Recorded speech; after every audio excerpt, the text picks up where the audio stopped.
কবর বড় কঠিন একটি জায়গা। নবীজি সাল্লাল্লাহু আলাইহি ওয়াসাল্লাম বলেন, প্রতিটি মানুষের মৃত্যুর পর প্রথম ঘাঁটি হল অন্ধকার কবর। এই কবরে যে গিয়ে নাজাত পেয়ে যাবে, তার পরবর্তী ঘাঁটিগুলো খুবই সহজ হয়ে যাবে। তো প্রিয় দর্শক, যদি কবরের জিন্দেগিতে নাজাত পেতে চান, যদি চেয়ে থাকেন যে কবরের জিন্দেগিটাকে নূরে নূরান্বিত করতে, তাহলে এই 5টি দরুদ সম্পূর্ণভাবে শিখুন। ইনশাআল্লাহ আপনার কবরটা নূরে নূরান্বিত হয়ে যাবে ইনশাআল্লাহ। তাই আমার বিশ্বাস, যে ব্যক্তি কবরের জিন্দেগিতে নাজাত পেতে চায়, আল্লাহ তাআলাকে ভালোবাসে, নবীকে ভালোবাসে, সে আজকের ভিডিওটি অবশ্যই সম্পূর্ণ দেখবে। এইখান থেকে প্রতিটি দরুদকে সে সুন্দরভাবে শিখে পরবর্তীতে নিয়মিত এই দরুদগুলো পাঠ করে মহান মালিকের কাছে অনেক প্রিয় হওয়ার চেষ্টা করবে ইনশাআল্লাহ। তো চলুন প্রিয় দর্শক, আজকের ভিডিওর মূল আলোচনা শুরু করা যাক। আজকের ভিডিওতে আমি মূলত 2টি পার্ট নিয়ে আলোচনা করব। প্রথম পার্টে আলোচনা করব কবরের জিন্দেগির ভয়াবহতা সম্পর্কে, দ্বিতীয় পার্টে আলোচনা করব কোন সেই 5টি দরুদ সেই সম্পর্কে। তো চলুন সর্বপ্রথমে আলোচনা করা যাক কবরের জিন্দেগির ভয়াবহতা সম্পর্কে। নবীজি সাল্লাল্লাহু আলাইহি ওয়াসাল্লাম তার আদরের মেয়ে ফাতিমা রাদিয়াল্লাহু তাআলা আনহাকে ডেকে ডেকে বললেন, ও ফাতিমা, তুমি নিজেকে নিজে জাহান্নামের আগুন থেকে বাঁচাও। একটা কথা একটু ভাবেন তো, নবীজি সাল্লাল্লাহু আলাইহি ওয়াসাল্লাম যদি তার আদরের মেয়ের ব্যাপারে এমন কঠিন কথা বলতে পারে যে, ও ফাতিমা, তুমি নিজেকে নিজে জাহান্নামের আগুন থেকে বাঁচাও, ওই গহীন কবরে যাইয়া যদি আমি নবীর পরিচয় দাও, সেই পরিচয়ে কোনো কাজে আসবে না। প্রিয় দর্শক, নবীর মেয়ে ফাতিমার ব্যাপারে যদি নবীজি এমন কঠিন কথা বলতে পারে, তাহলে আমাদের ব্যাপারে নবীজি কেমন কঠিন হবে। তাই তো নবীজি সাল্লাল্লাহু আলাইহি ওয়াসাল্লাম বলেন, একজন বদকার ব্যক্তিকে যখন কবরের মধ্যে রেখে আসা হয়, সর্বপ্রথম 2 জন ফেরেশতা আসে। আয়েশা তাকে বসাইয়া প্রশ্ন করে, তোমার রব কে, তোমার ধর্ম কি, তোমার নবী কে? সে তো আর দুনিয়াতে নবীজি সাল্লাল্লাহু আলাইহি ওয়াসাল্লামকে মানে নাই, আল্লাহ তাআলাকে মানে নাই, ইসলামকে মানে নাই। সে তখন বলে, লা আদ্রি লা আদ্রি লা আদ্রি, আমি কিছুই জানি না, আমি কিছুই জানি না, আমি কিছুই জানি না। গায়বী ভাবে আল্লাহ তাআলা আওয়াজ দেন, ও আমার ফেরেশতারা, এই নাফরমান দীর্ঘ 40, 50, 60, 70, 80 বছর হায়াত পাওয়ার পরেও আমি মহান মালিককে একটু সেজদা দেয় নাই, আমার নবীকে অনুকরণ করে নাই, ইসলামের মোতাবেক চলাফেরা করে নাই।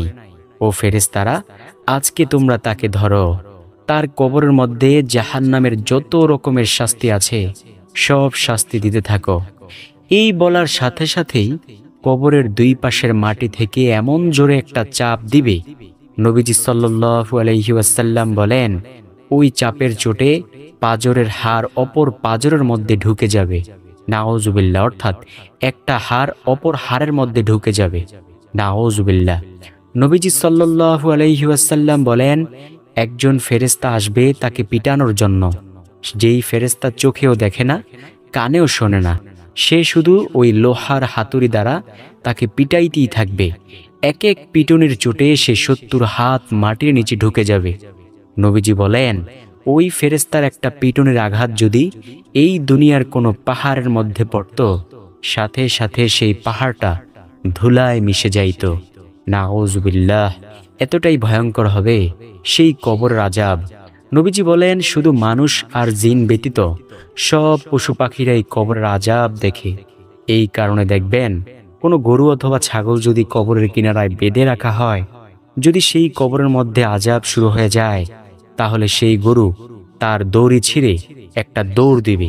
প্রিয় দর্শক, নবী সাল্লাল্লাহু আলাইহি ওয়াসাল্লাম বলেন, সব পশু পাখি কবরের আযাব দেখে, শুধু মানুষ আর জিন ব্যতীত। নবীজি সাল্লাল্লাহু আলাইহি ওয়াসাল্লাম আরো বলেন, কোনো মানুষ যদি নিজ চোখে কবরের আযাব দেখত, তাহলে সে সংসার করতে পারত না, ঘর বাড়ি সব কিছু ফেলে রেখে জংলায় চইলা গিয়া সেইখানে মহান মালিকের ইবাদত করত। প্রিয় দর্শক, এতটাই ভয়ঙ্কর সেই কবরের আযাব। নবীজি সাল্লাল্লাহু আলাইহি ওয়াসাল্লাম আরো বলেন, তার কবরের মধ্যে জাহান্নামের আগুনের বিছানা বিছিয়ে দেওয়া হবে। নবীজি বলেন, জাহান্নামের আগুন এতটাই তেজস্বী আগুন যে দুনিয়ার আগুন যদি কোনো নির্দিষ্ট জায়গায় লাগে, শুধু ওই নির্দিষ্ট জায়গাটাই জ্বলে পুড়ে ছারখার হয়ে যায়। কিন্তু জাহান্নামের আগুন এতটাই তেজস্বী আগুন যে যদি কোনো নির্দিষ্ট জায়গায় লাগে, ধরুন পায়ের পাতার মধ্যে লাগলো, ওই পায়ের পাতার তাপে এই সারা শরীরটা তার ভুনা হয়ে যাবে। নাউজুবিল্লাহ, এতটাই ভয়ঙ্কর তেজস্বী আগুন জাহান্নামের আগুন। নবীজি আরো বলেন, দুনিয়ার আগুন হলো লাল, কিন্তু জাহান্নামের আগুন হলো কালো আর কালো। নাউজুবিল্লাহ, এতটাই ভয়ঙ্কর, এতটাই তেজস্বী আগুন জাহান্নামের আগুন। নবীজি সাল্লাল্লাহু আলাইহি ওয়াসাল্লাম আরো বলেন, একটা বিষধর সাপ তার কবরের মধ্যে আসবে কিয়ামত পর্যন্ত তাকে ধ্বংসন করার জন্য। নবীজি সাল্লাল্লাহু আলাইহি ওয়াসাল্লাম বলেন, ওই সাপ যদি শুধু দুনিয়াতে একটু নিঃশ্বাস ফেলতো, দুনিয়ার কোনো ফসলাদি, কোনো বীজ, কোনো কিছুই হইতো না, সব কিছুই তার বিষে বিনষ্ট হয়ে যাইত। যত গাছগাছালি আছে সব কিছুই ধ্বংস হয়ে যাইত। এতটাই বিষাক্ত হবে সেই সাপ। প্রিয় দর্শক, সহ্য করার মতো সিচুয়েশন অথবা পরিস্থিতি কারোই থাকবে না। তো সেই কবরের আযাব যদি এই থেকে বাঁচতে চান, তাহলে নবীজি সাল্লাল্লাহু আলাইহি ওয়াসাল্লামের প্রতি এই 5টি দরুদ বেশি বেশি পরিমাণে পাঠ করবেন ইনশাআল্লাহ। 1 নাম্বার যে দরুদের কথা বলবো, সেই দরুদটি হলো, নবীজি সাল্লাল্লাহু আলাইহি ওয়াসাল্লাম বলেন, তোমরা বলো, আল্লাহুম্মা সাল্লি আলা মুহাম্মাদিউ ওয়া আলা আলি মুহাম্মাদ বারিকা ওয়া সাল্লিম। নবীজি সাল্লাল্লাহু আলাইহি ওয়াসাল্লাম বলেছেন, ও আমার উম্মতেরা শোনো, তোমরা বেশি বেশি পরিমাণে দরুদ পাঠ করিয়া আমি নবীকে সুপারিশ করার জন্য সাহায্য করো।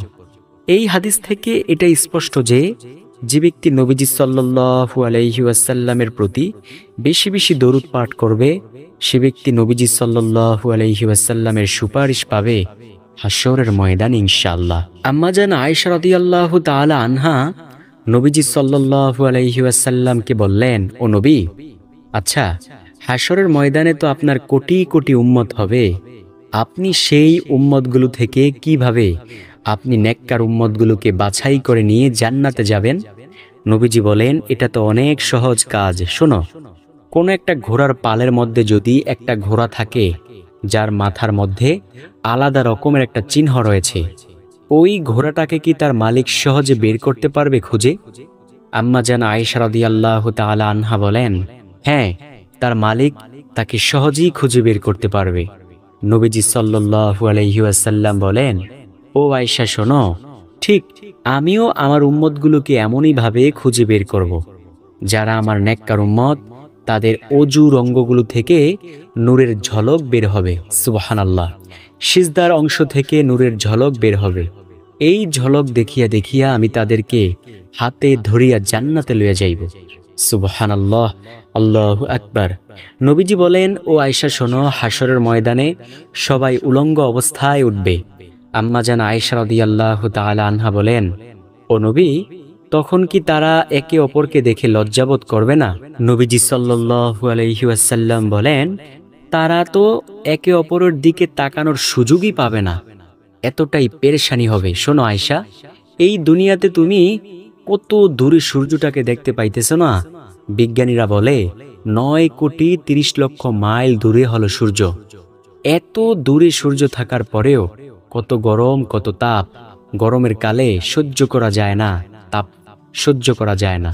কিন্তু এই হাশরের ময়দানে মাথা থেকে মাত্র 1.5 হাত অথবা 1 হাত উপরে থাকবে সেই বড় সূর্যটা। এই সূর্য যে আপনি দেখতে পাচ্ছেন, এই সূর্যের কিন্তু এই যে মেইন মুখগুলো, সেগুলো জমিনের দিকে দেওয়া নেই, উল্টো দিক জমিনের দিকে দেওয়া। কিন্তু হাশরের ময়দানে তার এই মেইন মুখগুলো 12টা মুখ পুরো জমিনের দিকে দিয়ে দিবেন আল্লাহ তাআলা। ও আয়েশা শোনো, তখন কি তারা সহ্য করতে পারবে? তারা সেই সূর্যের তাপে তারা এমন অবস্থা হবে যে তারা একে অপরের দিকে তাকানোর সুযোগই পাবে না। প্রিয় দর্শক, বুঝতে পেরেছেন? হাসরের মাঠ কতটা ভয়ঙ্কর। তো সেই হাসরের ময়দানে যদি নবীজি সাল্লাল্লাহু আলাইহি ওয়াসাল্লামের সুপারিশ পেতে চান, তাহলে এই দরুদ বেশি বেশি পরিমাণে পাঠ করুন।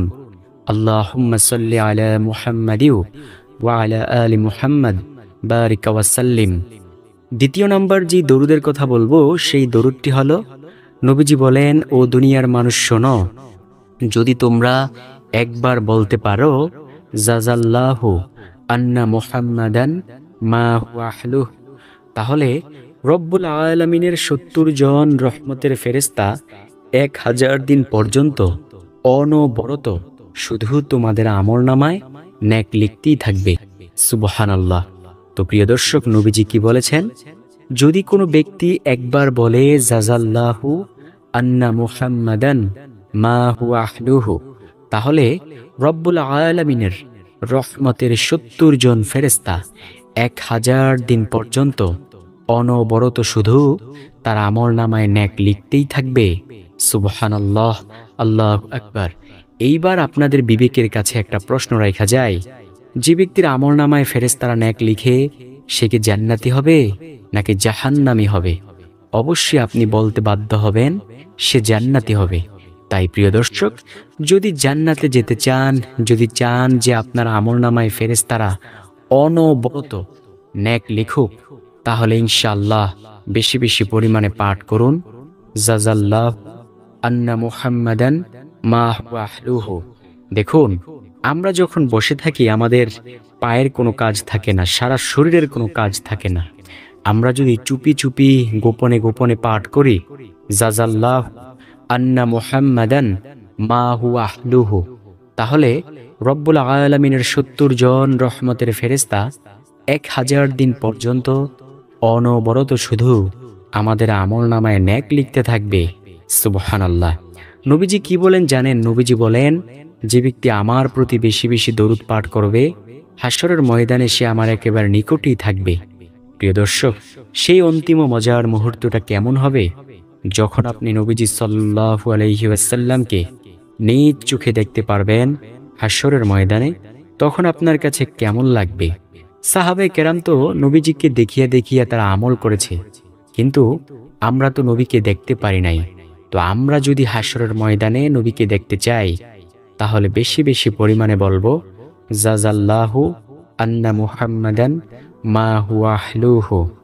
নবীজি সাল্লাল্লাহু আলাইহি ওয়াসাল্লামের ব্যাপারে সাহাবে কেরামগণ বলেন, নবীজি সাল্লাল্লাহু আলাইহি ওয়াসাল্লামকে যদি দুনিয়ার কোনো মানুষ একবার দেখত, তার ৭ দিনের ক্ষুধা নিবারণ হয়ে যাইত।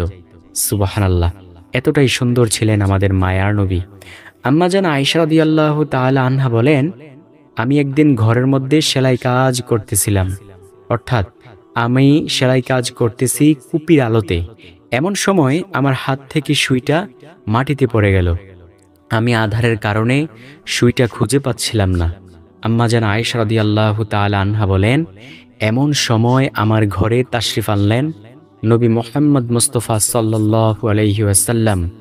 আম্মা জান আয়েশা বলেন, আমি নবীজির চেহারা মোবারকের আলোতে, শরীর মোবারকের আলোতে স্পষ্ট সুইটা মাটি থেকে হাতে তুলে নিলাম। সুবহানাল্লাহ। এতটাই সুন্দর ছিলেন আমাদের মায়ার নবী সাল্লাল্লাহু আলাইহি ওয়াসাল্লাম। তো সেই নবীকে হাসরের ময়দানে নিকটে পেতে চাইলে বলুন জাযাল্লাহু আন্না মুহাম্মাদান মা হুয়া আহলুহু। তৃতীয় নম্বর যে দরুদের কথা বলবো, সেই দরুদটি হলো সাল্লাল্লাহু আলাইহি ওয়াসাল্লাম বলা। নবীজি সাল্লাল্লাহু আলাইহি ওয়াসাল্লাম বলেন, যে ব্যক্তি একবার দরুদ পাঠ করে, আল্লাহ তাকে সাথে সাথে 3টি পুরস্কার দান করেন। সর্বপ্রথম নাম্বার পুরস্কার হলো আল্লাহ তার 10টা গুনাহকে ক্ষমা করে দেন। দ্বিতীয় নাম্বার পুরস্কার 10টা রহমত দান করেন। তৃতীয় নাম্বার পুরস্কার আল্লাহ রাব্বুল আলামিন তাকে তার মর্যাদা 10 ধাপ বাড়িয়ে দেন। সুবহানাল্লাহ। প্রিয় দর্শক, দৈনিক যদি কোনো ব্যক্তি 1000 বার বলে সাল্লাল্লাহু আলাইহি ওয়াসাল্লাম, রব্বুল আলামিন 10,000টি গুনাহকে ক্ষমা করে দিবেন, 10,000টি রহমত দান করবেন। আল্লাহর আদালতে 10,000 ধাপ মর্যাদা আল্লাহ বাড়াইয়া দিবেন। সুবহানাল্লাহ, আল্লাহু আকবার। আমরা যখন বসে থাকি, আমাদের পায়ের কোনো কাজ থাকে না, কিন্তু যখন হাঁটি পায়ের কাজ থাকে, হাঁটার সময় কিন্তু হাতেরও একটু কাজ থাকে, হাত নাড়াচাড়া করতে হয়, কিন্তু জবানের কোনো কাজ থাকে না। জিহ্বা নাড়ায়া নাড়ায়া যদি বলতে পারি সাল্লাল্লাহু আলাইহি ওয়াসাল্লাম, সাল্লাল্লাহু আলাইহি ওয়াসাল্লাম, সাল্লাল্লাহু আলাইহি ওয়াসাল্লাম, তাহলে রব্বুল আলামিন কি আমাদেরকে নেক দান করবেন না? অবশ্যই নেক দান করবেন। তাই আমরা হাঁটতে চলতে উঠতে বসতে বলবো সাল্লাল্লাহু আলাইহি ওয়াসাল্লাম, সাল্লাল্লাহু আলাইহি ওয়াসাল্লাম, সাল্লাল্লাহু আলাইহি ওয়াসাল্লাম। নবীজি অবশ্যই খুশি হবেন ইনশাআল্লাহ, কারণ হাশরের ময়দানে নবী বিনে কোনো উপায় থাকবে না। নবীজি আমাদেরকে সুপারিশ করে যদি জান্নাতে না নিয়ে যান, আমাদের কোনো উপায় থাকবে না। প্রিয় দর্শক, সব উম্মতেরা দৌড়েয়া নবী মূসা আলাইহিস সালামের কাছে যাবে, হাশরের ময়দানে গিয়ে বলবে, ও নবী মূসা, আপনি একটু আল্লাহর দরবারে সুপারিশ কইরেন তো। নবী মূসা বলবেন, আমি ফেরাউনের বাবুর্চিকে এক থাপ্পড়ে মেরে ফেলে দিয়েছিলাম। আমি আজকে অনেক ভয়ে আছি যে না জানি আল্লাহ আমার সাথে কেমন আচরণ করে। আমি কিছু করতে পারবো না, তুমি অন্য কোনো নবীর কাছে যাও। সবাই দৌড়িয়া যাবে নূহ আলাইহিস সালামের কাছে, তিনিও একই কথা বলবেন যে আমি আজকে সুপারিশ করতে পারবো না, তুমি অন্য কোনো নবীর কাছে যাও। সবাই দৌড়ে যাবে ইব্রাহিম আলাইহিস সালামের কাছে, তিনিও বলবেন আমিও পারবো না, কারণ আমার পিতা একজন মূর্তি পূজক ছিল, না জানি আল্লাহ আমার ব্যাপারে কেমন কঠিন বিচার করেন। তোমরা যাও নবী মুহাম্মদ সাল্লাল্লাহু আলাইহি ওয়াসাল্লামের কাছে, তিনি আজকে সুপারিশ করতে পারবেন। সব উম্মতেরা নবীজির কাছে আইসা দেখবে হাশরের ময়দানে নবী সাল্লাল্লাহু আলাইহি ওয়াসাল্লাম আরশের কিনারায় সিজদায় পড়ে উম্মতের জন্য কান্নাকাটি করতেছেন, এবং নবীজি সাল্লাল্লাহু আলাইহি ওয়াসাল্লাম তখন সিজদা থেকে মাথা উঠাইয়া উম্মতদের জন্য সুপারিশ করবেন ইনশাআল্লাহ। তো নবীর সুপারিশ পেতে হলে সাল্লাল্লাহু আলাইহি ওয়াসাল্লাম বেশি বেশি পরিমাণে পাঠ করুন। চতুর্থ নাম্বার, দরুদ সম্পর্কে নবীজির প্রিয় সাহাবী আবু হুরায়রা রাদিয়াল্লাহু তাআলা আনহু বলেন, ও দুনিয়ার মানুষ শোনো, আমি নবীজি সাল্লাল্লাহু আলাইহি ওয়াসাল্লামের পবিত্র জবান মোবারক থেকে শুনেছি, যদি কোনো ব্যক্তি শুক্রবার জুমার দিন আসরের নামাজের পর যেই স্থানে সে আসরের নামাজটা আদায় করেছে ওই স্থানে বৈশাই যদি সে এই দরুদটা মাত্র ৮০ বার পাঠ করতে পারে, অর্থাৎ আল্লাহুম্মা সাল্লি আলা মুহাম্মাদানিন নাবিয়্যিল উম্মিয়্যি ওয়া আলা আলিহি ওয়া সাল্লিম তাসলিমা, এই দরুদ যদি সে ৮০ বার পাঠ করতে পারে, তাহলে রব্বুল আলামিন তার ৮০ বছরের গুনাহকে ক্ষমা করে দিবেন এবং ৮০ বছরের নেক তার আমলনামায় যোগ করে দিবেন। তো প্রিয় দর্শক, নবীজি কি বলেন? নবীজি বলেন, ও দুনিয়ার মানুষ শোনো, কোনো ব্যক্তি যদি শুক্রবার জুমার দিন আসরের নামাজের পর যে স্থানে দাঁড়াইয়া সে আসরের নামাজটা আদায় করেছে ওই স্থানে বৈশাই যদি সে বলে আল্লাহুম্মা সাল্লি আলা মুহাম্মাদানিন নাবিয়্যিল উম্মিয়্যি ওয়া আলা আলিহি ওয়া সাল্লিম তাসলিমা, এটা যদি সে বলতে পারে, তাহলে রব্বুল আলামিন তার ৮০ বছরের গুনাহকে ক্ষমা করে দিবেন, ৮০ বছরের নেক তার আমলনামায় যোগ করে দিবেন ইনশাআল্লাহ ইনশাআল্লাহ। সর্বশেষ নাম্বার যে দরুদের কথা বলবো সেটা আমরা সবাই পারি, তাই চলুন একটু সবাই আমরা পড়ে নেই। আল্লাহুম্মা সাল্লি আলা মুহাম্মাদিন ওয়া আলা আলি মুহাম্মাদ কামা সাল্লাইতা আলা ইব্রাহিমা ওয়া আলা আলি ইব্রাহিম ইন্নাকা হামিদুম মাজিদ। আল্লাহুম্মা বারিক আলা মুহাম্মাদিন ওয়া আলা আলি মুহাম্মাদ কামা বারাকতা আলা ইব্রাহিমা ওয়া আলা আলি ইব্রাহিম ইন্নাকা হামিদুম মাজিদ। তো প্রিয় দর্শক, আশা করছি ভিডিওটি আপনাদের কাছে অনেক বেশি উপকারী হবে। এই ভিডিওর এই দরুদগুলো পাঠ করে আল্লাহর কাছে হিদায়াত কামনা করবেন। যদি আল্লাহ হিদায়াত দান করেন, অবশ্যই আল্লাহ রাব্বুল আলামিন কবরের জিন্দেগিটাকে নূরে নূরান্বিত করে দেবেন ইনশাআল্লাহ। সর্বোপরি কথা হলো, নবীজির উসিলা দিয়ে দোয়া করলে দোয়া আল্লাহ তাআলা অবশ্যই কবুল করেন, আর যে হিদায়াতের জিন্দেগি লইয়া কবরে যাইতে পারবে আল্লাহ তাকে এমন পুরস্কার অবশ্যই দান করবেন। ভালো লাগলে ভিডিওটি আপনাদের কত প্রিয়জন আছে তাদের কাছে অবশ্যই শেয়ার করতে ভুলবেন না। ভালো থাকুন, সুস্থ থাকুন।